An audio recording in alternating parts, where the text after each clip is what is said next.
All right, everybody, welcome in to the channel, Black and Gold Breakdown, talking all things Steelers. Appreciate everybody for tuning in. Yeah, we got some signings to talk about. One in particular when it comes to the Steelers, and then a couple potential, one move that happened when it comes to the Browns, and another one that could happen that is actually very funny. So we'll talk about that today. If you're watching on YouTube and you're not subscribed to the channel already, please be sure to do that. So let's talk about the Steelers. Today they signed a couple different cornerbacks. They signed Brandon Echols from the New York Jets, who I think overall good signing. 5 interceptions over 4 years, was a 6th round pick in 2021. Didn't get a lot of attention because he's, played with Sauce Gardner and DJ Reed the past couple years. But overall, solid outside corner that they add and put in the room with Joey Porter Jr. At worst, I mean, it's a good depth signing. He'll probably be the 3rd cornerback, I would assume, depending on what they decide to do with Corey Trice and how they feel about him going forward. Talking at the combine, I mean, Omar Khan was very, forthright with his opinion, saying, yeah, we love Corey, but, durability's been an issue. So, this is a position that we're going to have to address. And they've done it today with 2 signings.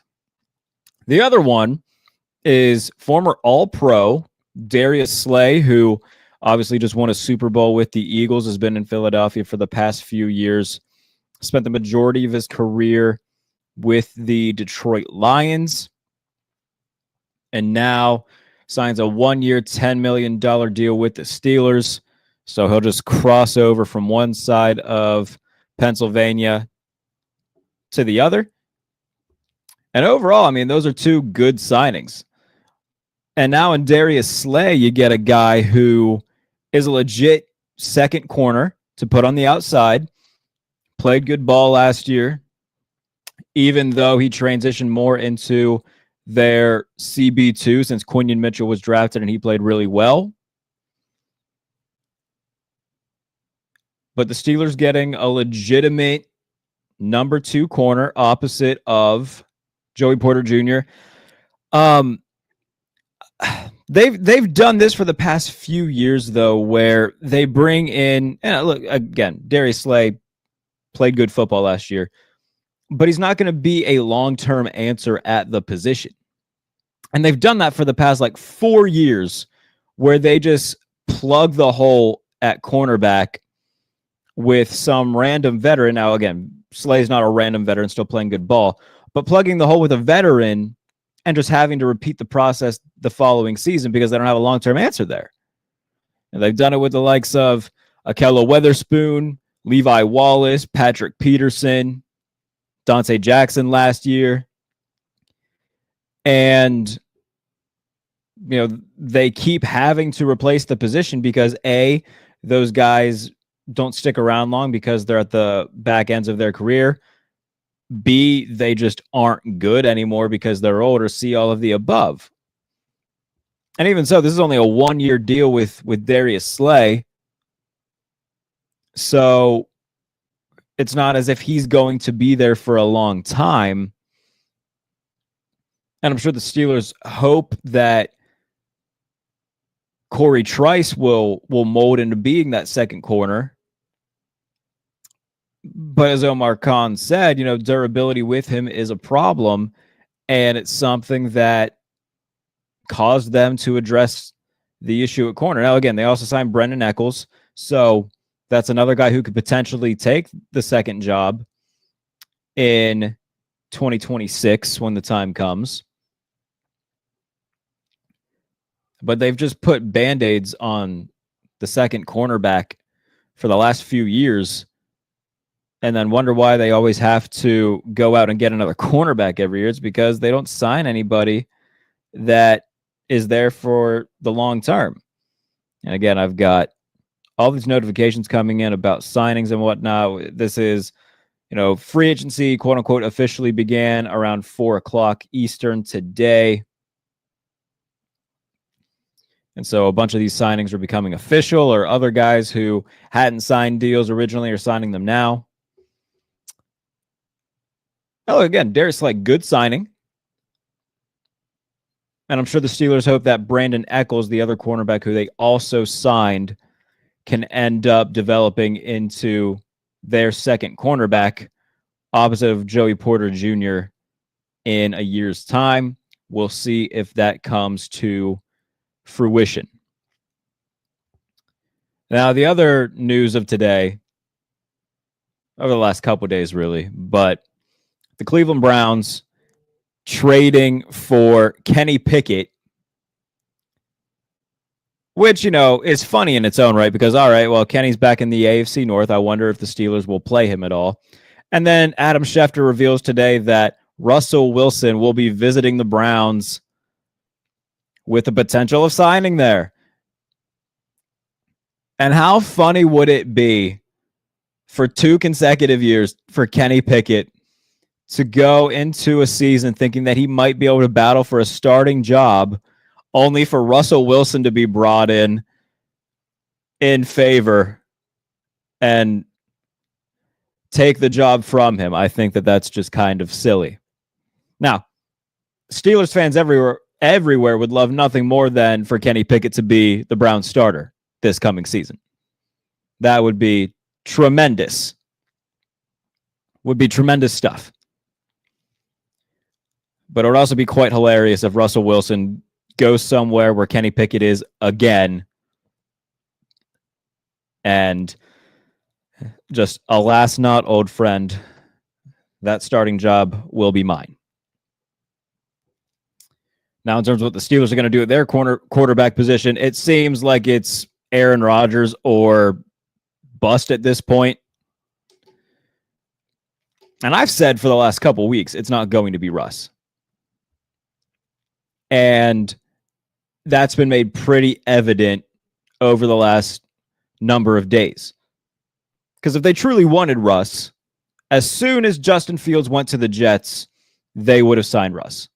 I tried telling everybody they don't want Russ. People in that building don't want him back.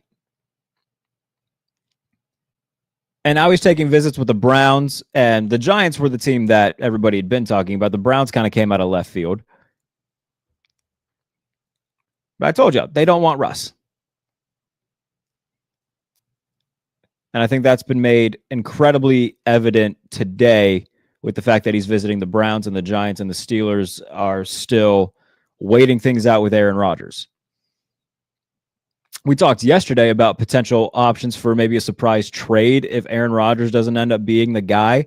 Maybe it ends up being Joe Milton, the backup quarterback in New England, who came out of Tennessee last year as an incredibly raw prospect, has a huge arm, is incredibly mobile and athletic, but his accuracy is very sporadic. Played well in Week 18 against Buffalo. Take that with a grain of salt, because the Bills had already clinched the division. They had clinched the number 2 seed at that point, playing a lot of backups. But regardless, Joe Milton did play well in the game and showed off that rocket arm, showed off that mobility. And for a Steelers team who's been preaching about mobility for the better part of 4 years, maybe that's a guy that they could turn their attention to and potentially take a flyer on. If not that, would the Colts be open to dealing Anthony Richardson? Yeah, they just signed Daniel Jones to a 1-year, $14 million deal. Maybe Anthony Richardson decides he wants to leave. Or maybe the Arizona Cardinals, do you take a swing on calling them and seeing if they'd be open to trading Kyler Murray? There's plenty of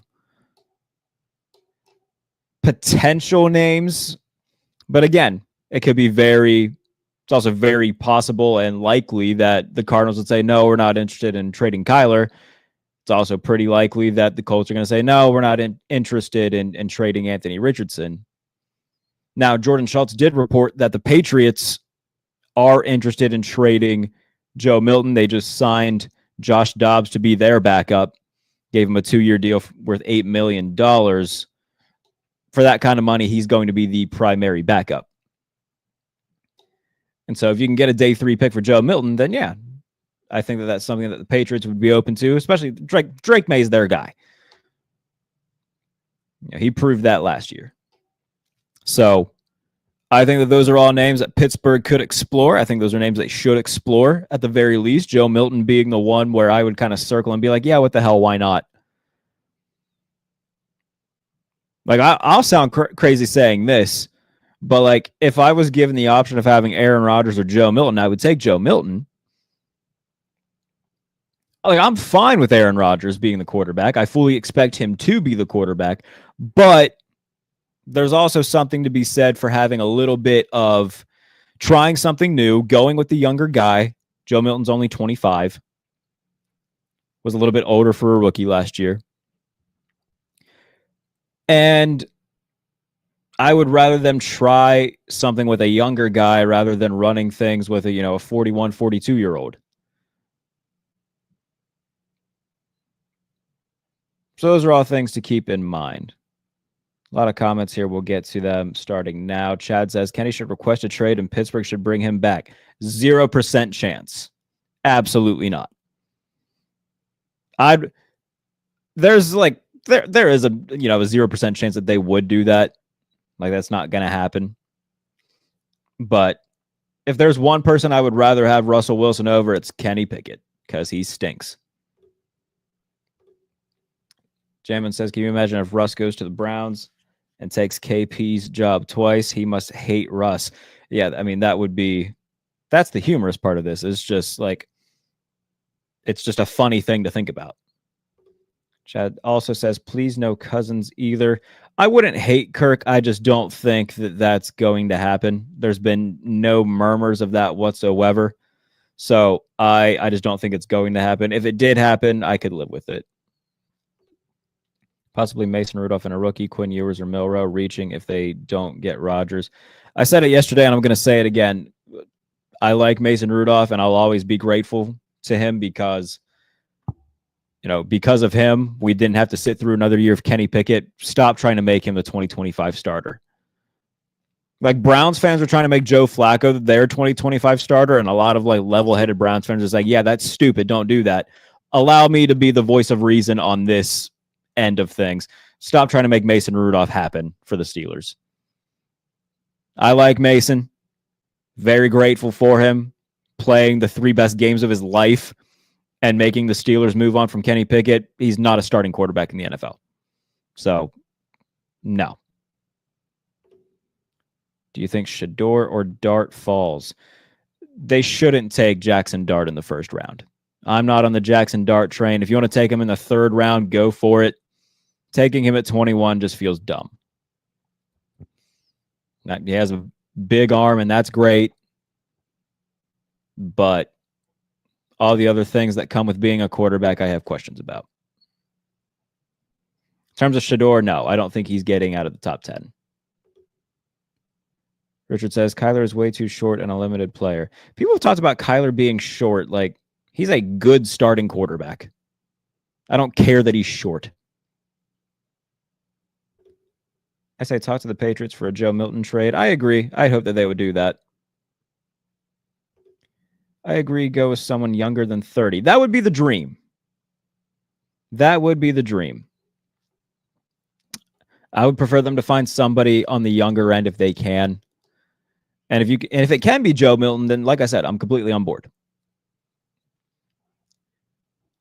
I've been like troll tweeting. Like, in my online Madden franchise, I traded for Joe Milton with the Steelers. And I'm only 2 games in, but like, I'm just like tweeting out clips of just darts that I'm throwing with him and just being like silly about it. But yeah, it's something that I could definitely get behind. And look, if it doesn't work, then great. You traded almost nothing to get him. You tried something for a year, draft a guy in 2026. I don't think anybody that they'll draft in this year's class is going to be anything special. I think that this is a bad quarterback class, and they shouldn't repeat what 2021 was, or what 2022 was. What year was? Yeah, Pickett was drafted in 22. They shouldn't repeat that. I think your best chances of finding, a high-end quarterback are Cam Ward and Shedeur Sanders, and it ends there. I'm not taking the bait on, Tyler Show. Yeah, he's also like 28. I'm not, biting on Jackson Dart. It's not doing it. Darwin says, Aaron Rodgers, Mason, and Milton. This would be my strategy. If they trade for Joe Milton, I would have him be competing for the starting job. I think they only trade for Joe Milton if they don't get Rodgers. And they already have Skylar Thompson on the roster anyway. He's going to be the third quarterback, so that would be, he's got to take up one of those spots. I think it is going to be Aaron Rodgers, though. Like I said, if they wanted it to be Russ, it would have been Russ by now. They don't want Russ. And frankly speaking, I think most of the fans don't. And I think Kyle Brandt put it the same way I've been putting it, by the way, for the past couple weeks, where could things fail with Aaron Rodgers? Sure. But we don't know that they're going to. We know exactly what it would look like with Russ because we just saw it. We saw what that ceiling is. With Rodgers, and I like the analogy that Kyle Brandt made, with Rodgers, like there's at least a chance that you get that Favre on the Vikings year where he throws 33 touchdowns, only 7 picks, and they go all the way to the NFC title game. Like there's a chance that you get that.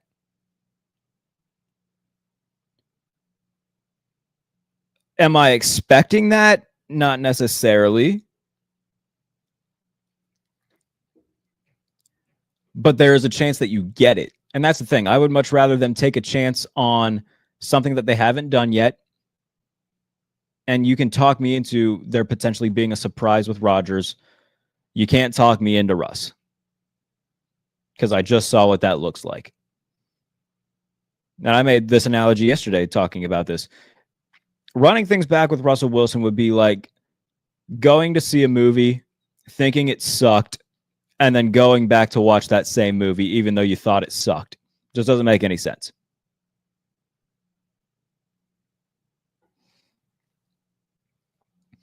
So, again, I don't think it's going to be Russ. If it was going to be, we would have known that by now.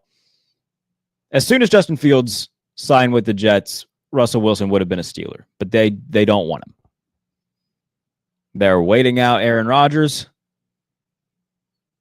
And that's what it's going to be. And if Aaron Rodgers ends up going elsewhere or he ends up retiring, then they got to take a swing at one of these other options.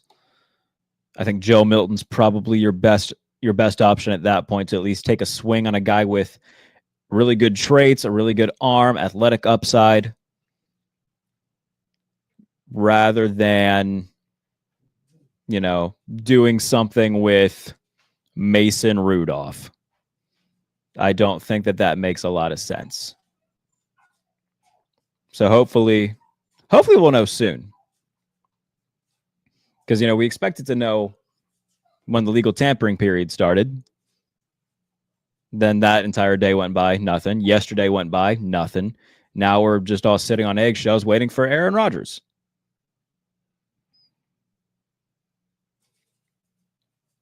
Which isn't how I thought that I'd be spending this week.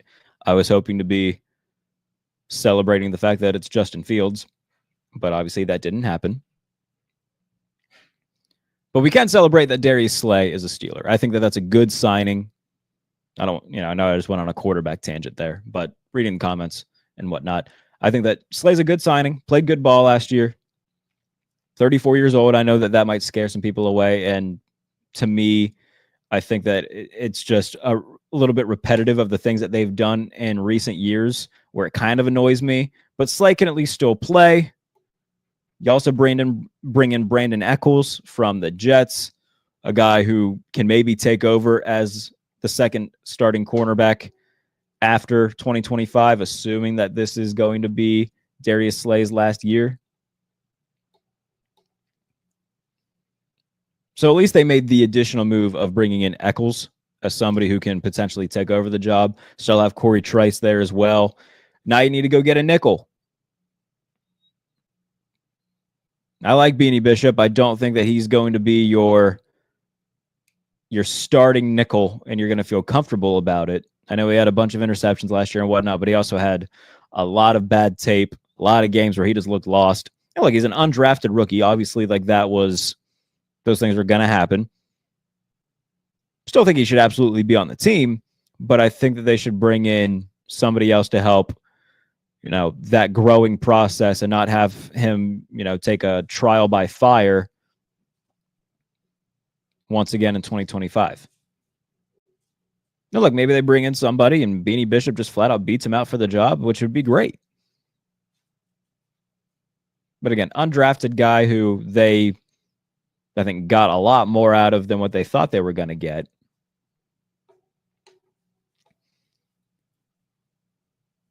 Darwin says, I think Corey Trice will challenge for the CB2. I think the starting two corners are just about settled. Darius Slay still a good cornerback, played good ball last year. I don't think Corey Trice is challenging for that. I think he'll be the third corner. He can challenge for that. But starting two guys are going to be Joey Porter and Darius Slay, which is a big upgrade from what they had a year ago. Like Dante Jackson had a nice start to the year, but by the end of the year, it was not good. And there was a reason why they weren't in any sort of hurry to bring him back. Where did he end up? I already forget. I want to say Chargers. Where did Dante Jackson end up? I'm pretty sure it was the Chargers. Let's find out.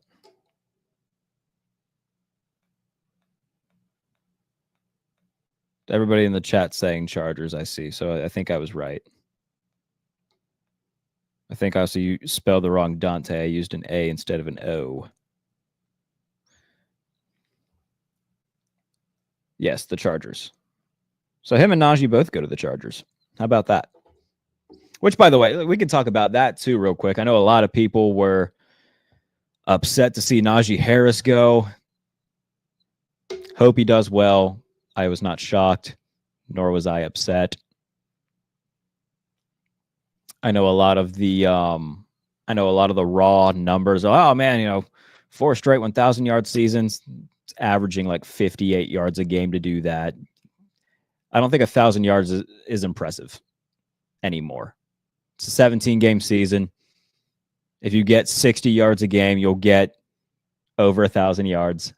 Like, he's a fine running back. I don't think he's a great one. He's not a bad one. He is white bread. He is plain vanilla ice cream. Plain vanilla ice cream is damn good. That's a bad. He is. I said it last year on AFC North Talk. He is Dasani water. Like he's fine. He is perfectly fine. I think a lot of fans overrate him a lot. A lot of Steelers fans overrated him a lot just because of durable as hell. Didn't miss a game, and that's great, but I wasn't pounding the table to bring back Najee Harris when Jaylen Warren is the better back, and you could just pay him the same amount anyway. So, wish him nothing but the best. Hope he has a good year. Not upset that he is now with the Chargers. And look, he'll probably do well there. He's in a Greg Roman offense where all they want to do is run the ball, even though they have Justin Herbert. Save my boy Justin Herbert. Wouldn't that be nice to have him in a Steeler uniform? We're not gonna. That's not gonna happen, but would be nice. Although I'm sure if he was a Steeler, they would be doing a lot of the same things that the Chargers are doing now, which is, we have this all-world thrower of the ball. Let's just run it. All right, dude. Darwin says, I like Najee, but he doesn't have the vision. Yeah. And I can't remember who I saw say this, but there's multiple people who have said that Najee runs like he is always wearing jeans and boots. That made me laugh. And my good friend, my former editor at USA Today, Doug Farrar, made the analogy like if you need 3 yards, Najee will get you 3 yards. If you need 5 yards, Najee will get you 3 yards. Like he is quite literally the definition of 3 yards in a cloud of dust. Jaylen Warren's better. They just signed Kenneth Gainwell as well. We haven't talked about that signing yet. Love that signing. I think he'll be a nice piece for the running back room. They'll probably get one more guy in there, I would assume. Maybe they'll draft a guy. If they have a running back room of Jaylen Warren and like Quinshon Judkins or Devin Neal and Kenneth Gainwell, hey, hell of a lot better than last year. And I don't have to go into every week worrying that Arthur Smith is going to give Cordero Patterson touches. So that's good. So I fully expect their running back room to be far superior to what it was last year. A lot younger, a lot more nimble.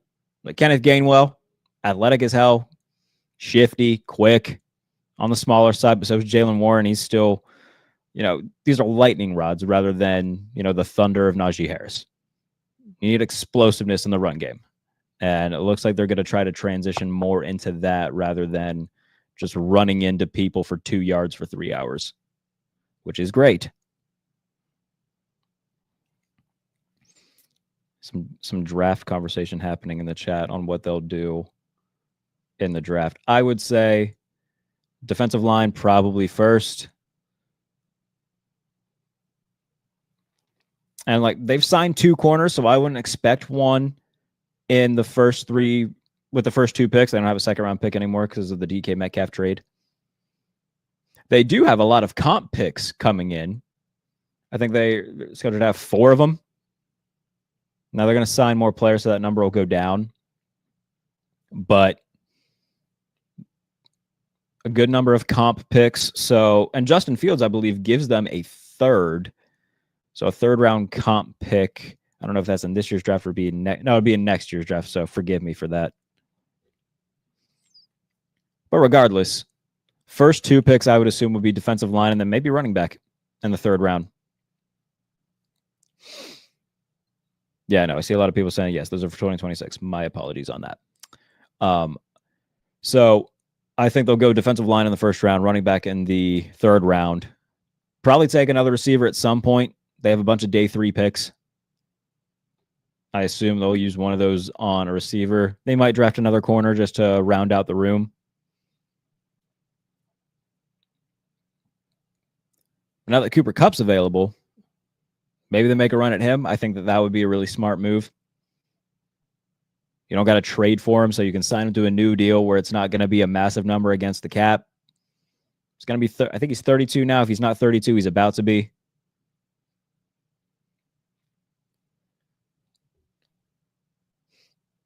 So I'd be totally fine with having a receiving core of DK Metcalf, putting Cooper Kupp in the slot.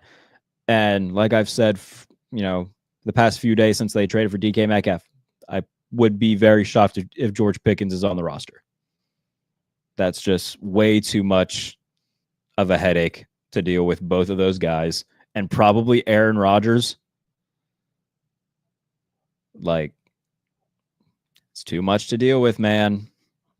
I don't think George is going to be a Steeler, especially if they sign Cooper Kupp, and then that would give them the excuse, okay, we can trade George now. Send him to the Chargers, send him to the Commanders. If you're lucky, maybe you get that 2nd round pick back. Worst case scenario, you probably get a 3. And then move on with your lives. Because they just paid DK Metcalf, I wouldn't expect them to pay George as well. They can. The Eagles paid A.J. Brown and Devonta Smith. Dolphins paid both Tyreek and Jalen Waddle. So, it's been done. The Bengals were trying to pay Jamar Chase and T. Higgins. So it can be done.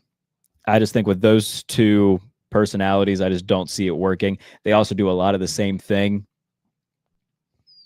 So I think that they'll find a way to get another good receiver in the building. And then once they do that, maybe trade George. So just my thoughts there. But overall, defensively right now, I like the way that they look in the defensive backfield. I think Joey Porter, Darius Slay, Good pairing there. Brandon Eccles to maybe be the third corner on the boundary. Still need a nickel corner, though. Brandon Eccles, not a nickel corner. Very much, I think he had like 4 slot snaps last year. So go and get a nickel corner in free agency, which they can still do. And then I'll continue to feel good about the defense and feel a lot better about the defensive backfield. Like, I feel good about Minka and Deshaun Elliott. I know those two were going to do their jobs. Joey was inconsistent and had some games that made you grab your head a little bit, but also had games where he balled out. And like, he balls out more than he has bad games, but those bad games showed up a little bit more in 2024 than they did in 2023.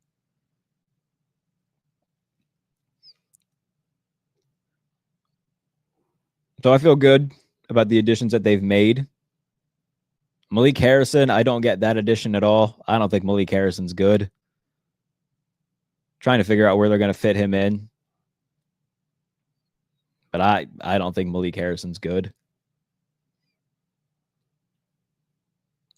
But it does give, I mean, it was kind of like this last year with Patrick Queen and Peyton Wilson being the predominant 2 starters. And I guess Cole Holcomb will be the third. They kept him around. And obviously he missed all of last year after suffering a really bad injury in 23. But keeping him around, I like that. He'll probably be the third guy there. Mark Robinson, who seems to always be on this team. I feel like Mark Robinson's been a Steeler since like 2004. He's been here forever. Mark Robinson, like, you could tell me he's been a Steeler for 8 years and I'd believe you. It feels like he has been on this team forever.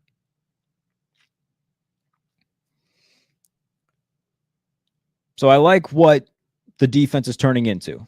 That they just cut Larry Ogunjobi, free up a little bit more cap space. He's now a Bill. So Larry Ogunjobi joining Joey Bosa, Michael Hoyt over in Buffalo, as well as Ed Oliver and the rest of their group. So overall, I mean, I like what the defense is turning into. It's just, is it going to be the same thing that it's been for the past however many years, where they start off the season, first 3 quarters of the year look great, final month just crap the bed, and then it's the same result in the playoffs if they get in? Because again, the goal, as a Steelers fan, assuming it's Aaron Rodgers at quarterback, like, my expectations are just win a playoff game. If you do that, successful year. But then I look at the other side of it and say, well, I mean, if they win a playoff game, then does Mike Tomlin get another extension and coast off that playoff win for however many years? And then are we just having this same conversation down the road? Like, obviously I want them to win and I'm not going to root against them, but you know, there is that side of the coin. So we'll see. But the defense is looking good. Got to beef up the defensive line a little bit. You know, right now, who is it? They got Cam Hayward, Keanu Benton on the interior. Got to add more guys there. Obviously, Larry Ogunjobi no longer there. Preston Smith no longer there. They drafted Logan Lee last year. He was put on IR. Didn't play last year. If they bring back Isaiah Loudermilk, who I think is still a free agent, haven't seen anything on Loudermilk signing anywhere. I might have to ask around to see if they believe he's going to stay there or not. So that would be something to keep an eye on if they bring back him as a depth guy. Who else have they had? Montravius Adams. You know, there's a reason that they're going to be taking a defensive lineman in the first round, is because they're really thin. And Cam Hayward is also ancient. Still great, but he's not going to be around forever. Keanu Benton's good.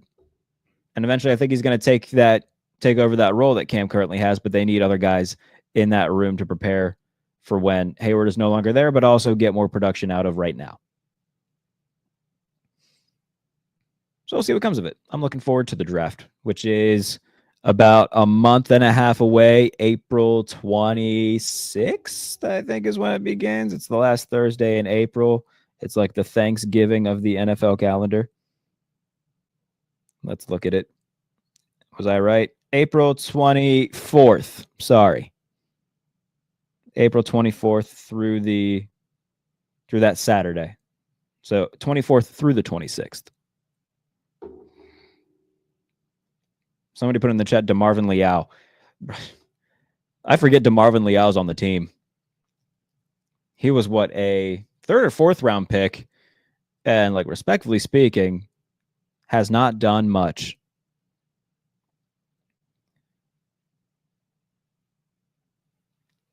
So they'll add a guy in the first round.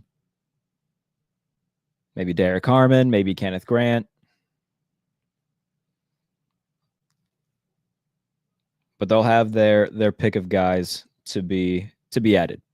So if you're not already, subscribe to the channel. Please be sure to do that for, if not daily Steelers videos. Right now, they're kind of coming at a daily clip because it's a very busy time of the year, but very frequent videos. And then my national podcast, the Pump Fake, which covers the entire NFL. We're talking about winners and losers across free agency. Be doing that tomorrow. And then also tomorrow, AFC North Talk comes back. So me, Ace Q, and Sonny talking about all of the happenings in the entire division. So go subscribe to the AFC North Talk channel and join us tomorrow, I think at 6. Don't quote me on that. I'm pretty sure it's 6 Eastern. So go subscribe over there. We'll be there tomorrow to talk about everything happening with Baltimore, Cincinnati, Cleveland, Pittsburgh on AFC North Talk. And subscribe to this channel for a bunch of Steelers and national NFL coverage. Appreciate everybody for tuning in. As always, have a good night. Talk soon.